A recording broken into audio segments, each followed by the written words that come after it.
हे बघा बाळांनो, 5 रुपये, 10 रुपये, 20 रुपये या मूल्यांच्या प्रत्येकी किती समान नोटा एकत्र केल्यास रुपये 735 होतील?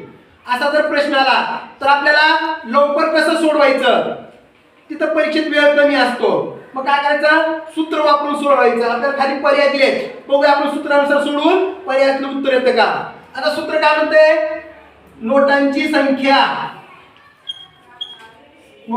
संख्या बरोबर काय होईल? एकूण रुपये भागिले काय करायचं त्याला?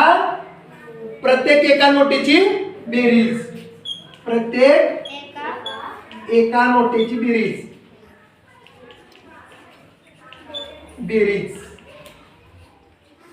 प्रत्येक एका नोटेची बेरीज. आता आपलं काय म्हणलंय? एकूण रुपये किती बाळांनो? 735. 735 पुन्हा काय करायचं आपण? भागिले प्रत्येक एका नोटीची बेरीज. म्हणजे 5 रुपये अधिक 10 रुपये अधिक 20 रुपये.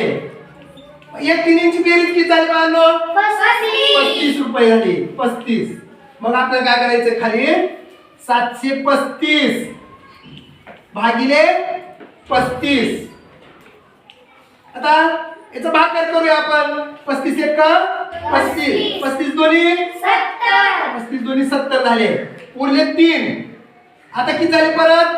35. पुन्हा 35 एक 35. उत्तर किती आले आपलं? 21. पर्यायामध्ये आहे का 21? समजलं का? सूत्रानुसार लवकर उत्तर निघून जाईल.